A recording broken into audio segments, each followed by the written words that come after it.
Shalom, selamat sore Bapak Ibu Saudara yang dikasihi Tuhan, dimanapun semua berada yang ada di rumah. Saya yakin dan percaya perlindungan Tuhan, kasih setia Tuhan selalu ada buat kita semua. Mari sama-sama kita siapkan hati kita untuk mengikuti renungan tengah minggu pada sore hari ini. Sama-sama kita ucapkan syukur kita kepada Tuhan. Bersyukur buat kasih setia Tuhan yang ada buat kita semua. Perlindungan Tuhan yang selalu ada buat kita semua. Engkau terindah bagi kami Tuhan. Engkau termanis bagi kami. Terima kasih buat kasih setiamu Tuhan. Buat kebaikan yang sudah Engkau lakukan bagi kami semua. Kalau kami ada sampai hari ini, itu semua karena anugerah-Mu yang besar Tuhan bagi setiap kami, anak-anak-Mu. Dimanapun kami berada Tuhan.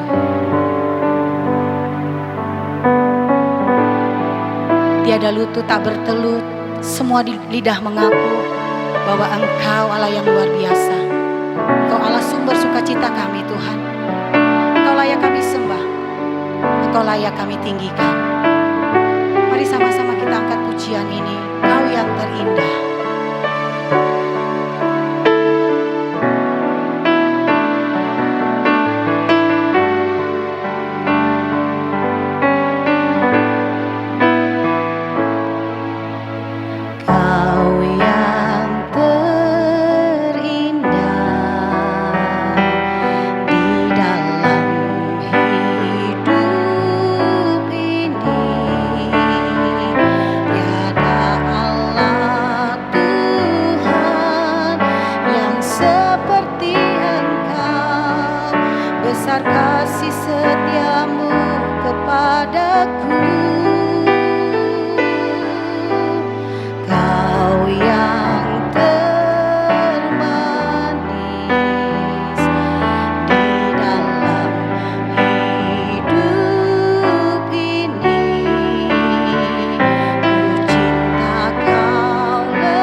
Mari kita bersama-sama satukan hati dalam doa.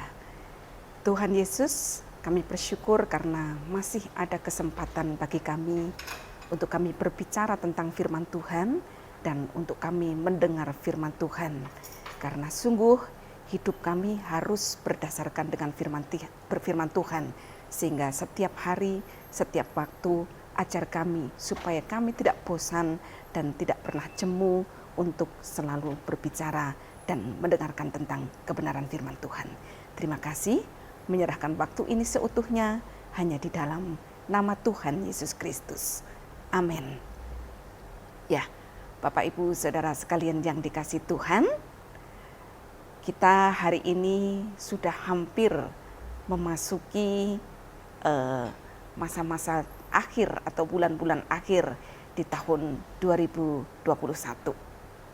Kita menyadari bahwa gereja menghadapi banyak sekali tantangan dan kehidupan kita sebagai orang percaya pun kita tentunya seringkali menghadapi berbagai macam tantangan. Tantangan utama yang dihadapi oleh gereja seringkali bukan berasal dari luar, karena kalau saat-saat ini kita sudah mendapati bahwa kita bisa beribadah dengan cukup nyaman.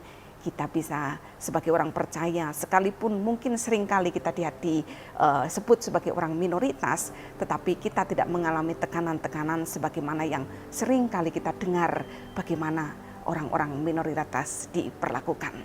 Tetapi satu hal yang harus kita waspadai adalah bahwa gereja menghadapi tantangan justru seringkali dari dalam diri sendiri atau dari dalam gereja itu sendiri. Terlebih bagi umat Tuhan, kita banyak sekali menghadapi masalah yang sesungguhnya masalah itu muncul dari dalam diri orang percaya itu sendiri. Hari ini kita akan bersama-sama membahas satu tema, judulnya adalah mengatasi kepahitan.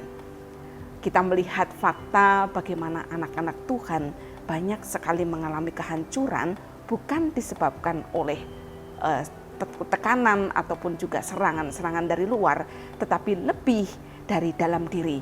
Bagaimana ketika kita mengalami kegagalan, untuk kita bisa mengatasi kekecewaan yang sering kali kita alami sebagai anak-anak Tuhan, dan pada akhirnya karena kita tidak bisa mengatasi dengan baik, maka akan muncul kepahitan.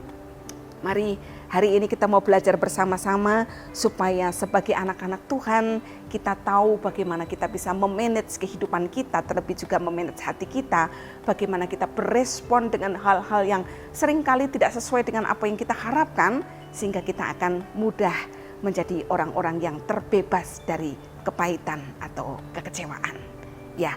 Kita akan awali dari satu ayat yang tertulis di dalam Lukas ke-6 ayat yang ke-35 bagian A. Di situ tertulis, kasihilah musuhmu dan berbuatlah baik kepada mereka.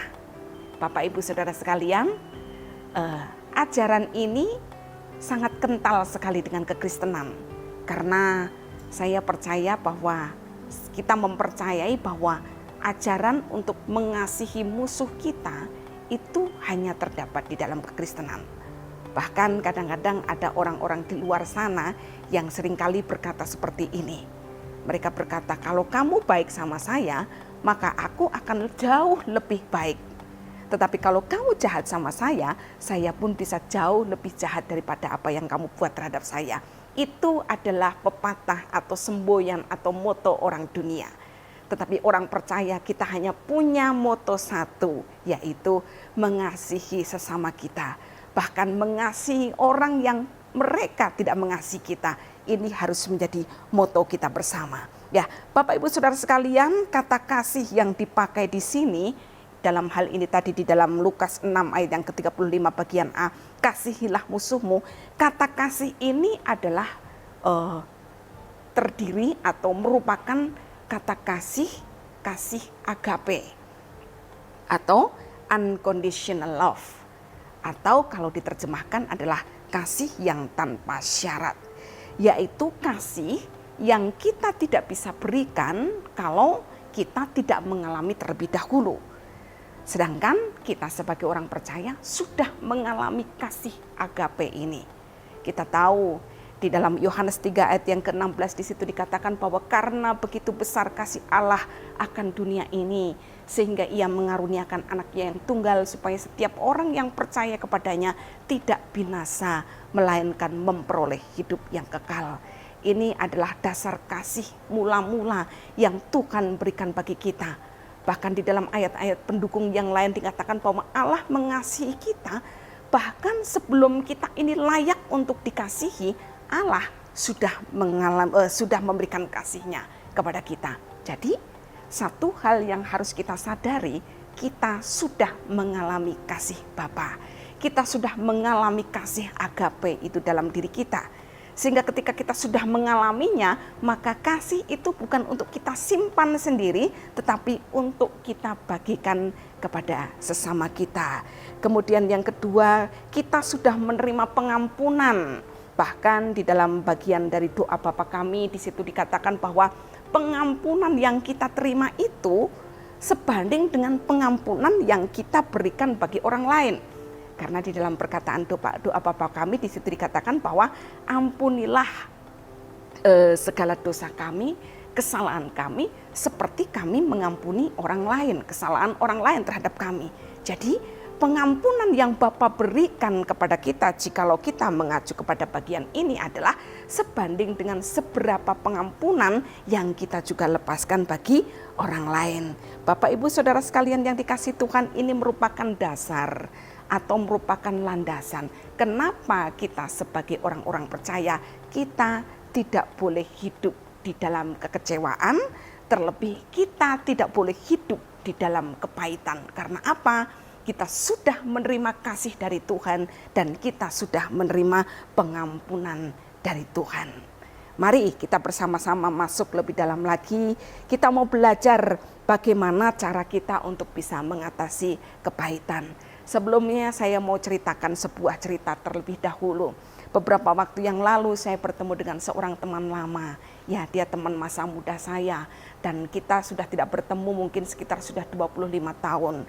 Dan ketika kami bertemu biasa kami ngobrol dan ketika kami membahas sebuah topik, saya menyebutkan nama satu orang yang dia kenal dan juga saya kenal, dan kebetulan teman saya ini orang yang saya sebutkan ini adalah dulu mantan pacarnya dari teman saya ini.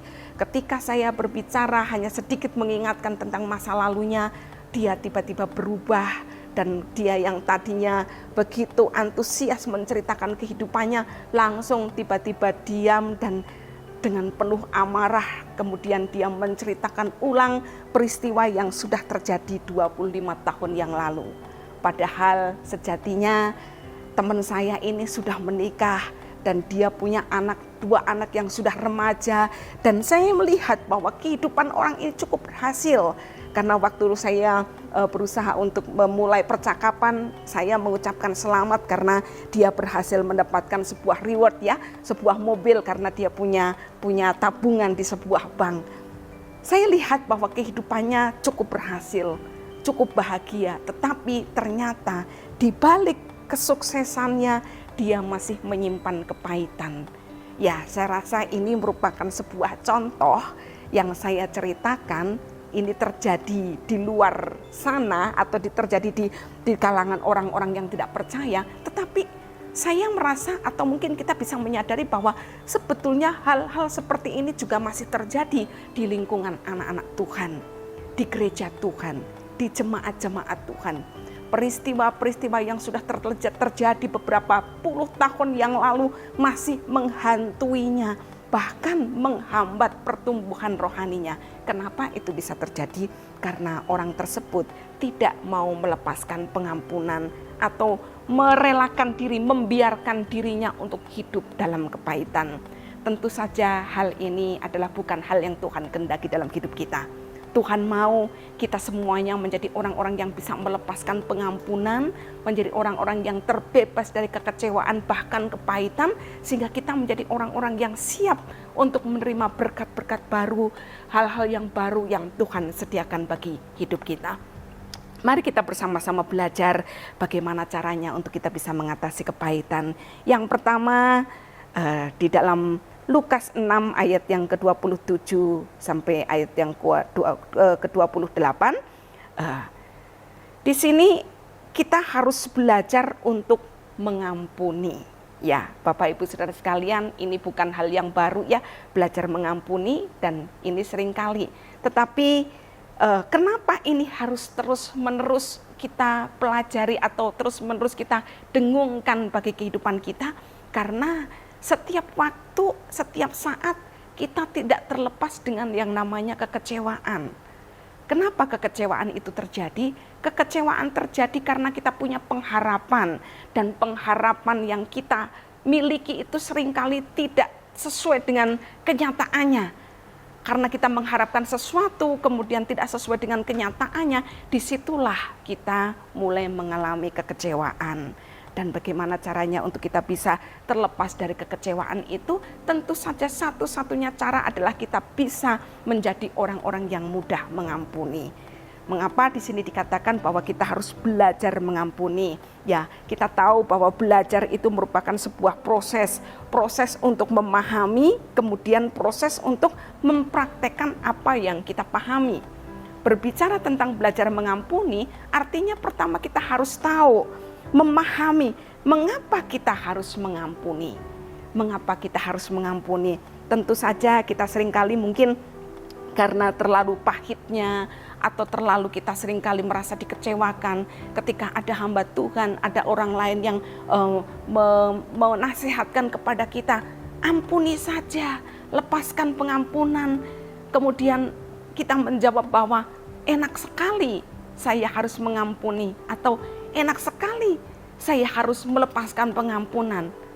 Mungkin kita bisa berkata bahwa kamu tidak merasakan apa yang saya alami akibat olah orang tersebut, atau hal-hal yang lain yang seringkali memberatkan kita.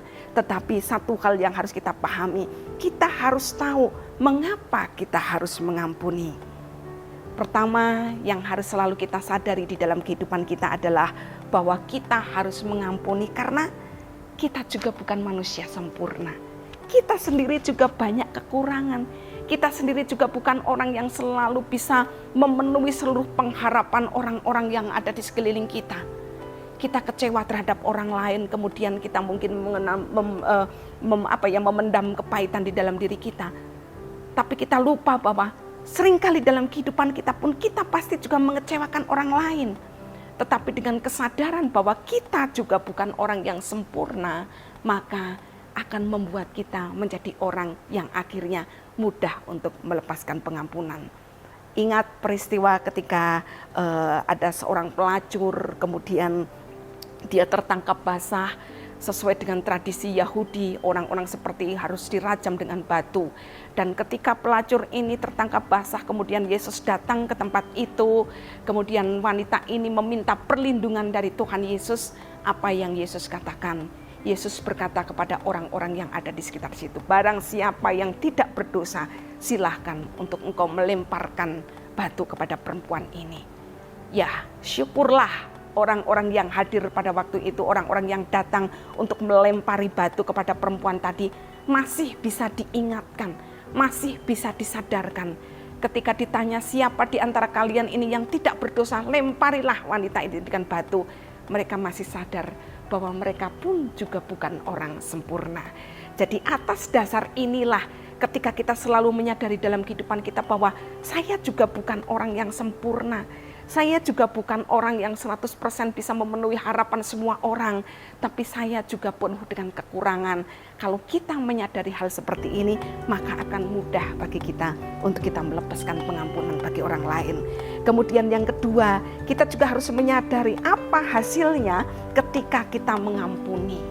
Ya, ada sebuah cerita atau sebuah pepatah, ketika kita tidak mengampuni orang lain atau ketika kita menganggap orang lain itu tuh sebagai seteru kita, itu artinya kita itu menaruh orang itu ada di dalam pundak kita. Mereka itu sebetulnya menjadi beban kita. Kemana-mana kita bawa, kemana-mana kita angkat, seringkali itu menghambat kita dan menghalang-halangi kita sehingga kita tidak bisa berlari lebih cepat atau kita tidak bisa berjalan lebih cepat. Karena apa? Ada beban di pundak kita. Jadi ketika kita mau mengampuni artinya kita melepaskan beban yang ada di pundak kita dan kita siap untuk dimerdekakan. Kalau tidak percaya, saya mau tanya kepada Bapak Ibu Saudara sekalian, siapa yang paling seringkali Anda ingat di dalam hidupmu? Pasti yang pertama adalah orang yang kalian sayangi atau orang yang kita sayangi, dan yang kedua adalah orang yang paling kita tidak sukai. Ini merupakan sebuah fakta. Makanya kenapa di dalam hal ini saya katakan ketika kita bisa mengampuni, maka kita akan melepaskan beban itu. Karena ketika kita mengampuni orang yang mungkin melukai kita, maka itu artinya kita melepaskan dia dari beban kita, dari pundak kita. Kita melepaskan dia dari seluruh pikiran kita, atau ya kita akhirnya hidup kita akan menjadi ringan, kita akhirnya akan pikiran kita akan lebih produktif karena kita bisa pergunakan untuk hal-hal yang lain yang lebih penting dalam hidup kita. Siapa saja sih yang harus kita ampuni? Ya, tadi ketika saya ceritakan di awal tentang salah satu teman saya yang paling banyak punya potensi untuk melukai kita atau paling punya potensi untuk membuat kita kepahitan adalah para mantan-mantan kita. Tapi jangan berpikir mantan harus selalu berbicara tentang mantan pacar atau mungkin mantan masa lalu kita, bukan. Tetapi rata-rata adalah orang-orang yang pernah hidup di masa lalu kita. Bisa jadi itu mantan pacar, bisa jadi itu adalah mantan pemimpin kita, bisa jadi itu adalah mantan teman kita, bisa jadi itu adalah mungkin mantan gembala kita, atau mantan pembina rohani kita, atau mantan orang yang namanya mantan itu memang seringkali harus mendapatkan tempat yang seperti yang tadi saya katakan, seringkali mungkin menjadi orang-orang yang akhirnya sulit untuk kita ampuni. Karena ya Bapak Ibu Saudara sekalian pastilah mengalami, seringkali ada proses, ada persoalan yang terjadi sehingga orang-orang tersebut pada akhirnya menjadi mantan-mantan kita. Tetapi satu hal, siapapun itu mantan-mantan kita, hari ini kita mau belajar bersama-sama untuk melepaskan pengampunan. Kenapa? Supaya beban hidup kita menjadi ringan dan kita menjadi orang-orang yang dimerdekakan. Ada satu ayat di dalam Amsal yang saya jadikan itu pedoman hidup saya. Ayat itu dikatakan seperti ini, dituliskan seperti ini, jika Tuhan berkenan kepada jalan seseorang, maka musuh orang itu pun akan diperdamaikan dengan dia. Ya, saya seringkali mengevaluasi diri saya, masih adakah seteru di dalam diri saya? Masih adakah orang yang saya benci? Masih adakah orang yang saya tidak bisa ampuni? Masih adakah musuh di dalam diri saya? Jikalau masih ada musuh di dalam diri saya, sehebat apapun saya berdoa, seluar biasa apapun saya melayani, saya belum menjadi orang yang dikenan Tuhan. Karena ketika Tuhan berkenan dengan hidup seseorang, maka seteru-seteru itu akan Tuhan perdamaikan dengan kita. Dan saya rasa bahwa orang yang paling berbahagia adalah orang yang hidup tanpa seteru, hidup tanpa musuh. Artinya orang-orang yang sudah terlepas dari semua kepahitan dalam hidupnya. Kemudian yang kedua yang kita mau pelajari bagaimana supaya kita bisa menjadi orang-orang yang bisa mengatasi kepahitan adalah kita belajar menjadi orang-orang yang rendah hati. Di dalam Lukas yang ke-6 ayat yang ke-29 sampai 30 ini sebetulnya juga menjadi bagian dari ayat yang pertama tadi saya bacakan. Intinya adalah bagaimana supaya kita bisa mengasihi orang-orang yang tidak mengasihi kita. Bahkan di situ dikatakan bahwa barang siapa yang menampar pipimu, yang satu berikan pipimu yang lain. Dan ada beberapa perkataan di dalam ayat ini yang tujuannya adalah hal yang sama. Tetapi dari ayat ini saya simpulkan bahwa orang yang rendah hati tidak akan mudah mengalami kepahitan. Dan orang yang rendah hati maka dia tidak akan cenderung melakukan pembalasan di dalam kehidupannya. Ya, seperti yang tadi saya katakan di awal, Ada orang-orang alay yang seringkali berkata seperti ini kan, yang tadi saya sebutkan, kalau kamu suka saya, kalau kamu baik sama saya akan jauh lebih baik sama kamu. Tetapi kalau kamu benci atau jahat sama saya akan jauh lebih jahat dari itu. Nah, itu adalah semboyan orang-orang di luar sana lah. Tetapi ayat firman Tuhan sekali lagi menekankan kepada kita, bahkan sekalipun kita dianiaya, kita harus tetap berdoa untuk orang-orang yang menganiaya kita. Orang yang rendah hati itu adalah orang yang fleksibel, orang yang mudah menerima, dan orang yang mudah juga untuk memberi.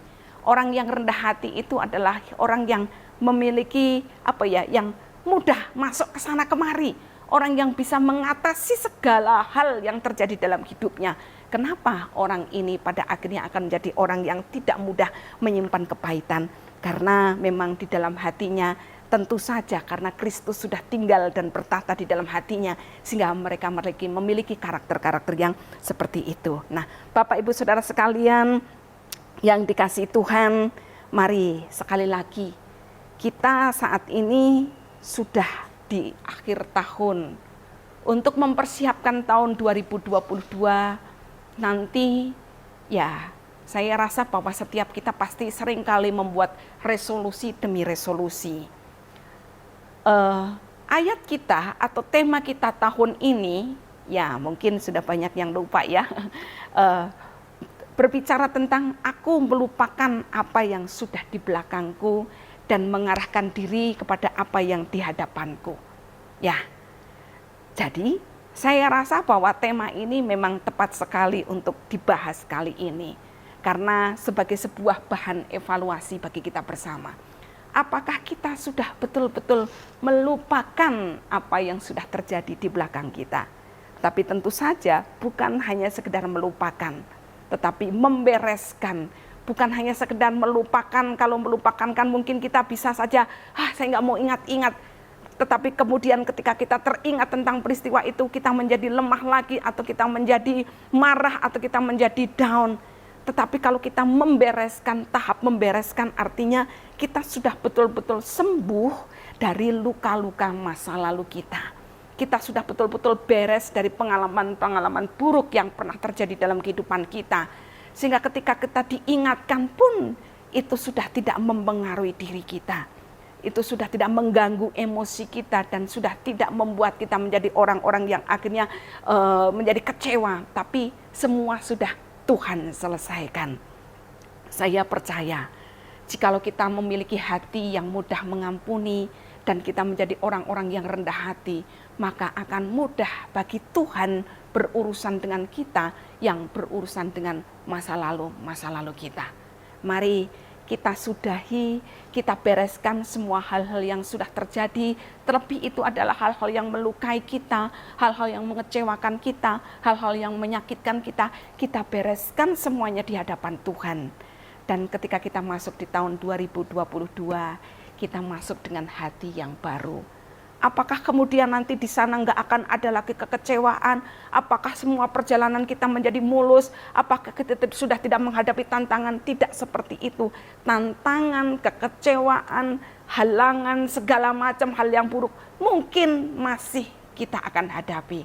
Tetapi karena kita sudah selesai di tahun 2021 ini, maka kita pun akan mudah untuk menyelesaikan segala perkara yang akan terjadi di tahun 2022. Bapak Ibu Saudara sekalian yang dikasihi Tuhan, sebagai akhir kata atau kata penutup dari apa yang saya sampaikan hari ini adalah, mari kita semuanya sebagai anak-anak Tuhan, kita memiliki hati yang selalu terbuka. Hati yang mudah Tuhan ajar, hati yang mudah Tuhan tegur.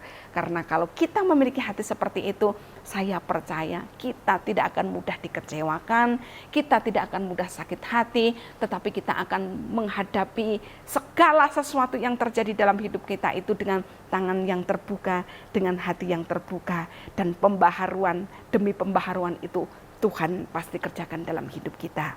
Tuhan memberkati kita semuanya. Selamat mempersiapkan diri memasuki akhir tahun dan nanti masuk di tahun 2022 dengan hati yang baru. Mari kita berdoa. Tuhan Yesus, Terima kasih. Satu hal yang kami berdoa bagi setiap jemaat-Mu, biar kami semuanya bisa meresponi tentang topik hari ini dengan sungguh-sungguh. Kami melepaskan dan kami menyudahi segala perkara-perkara yang sudah terjadi di masa-masa yang lalu.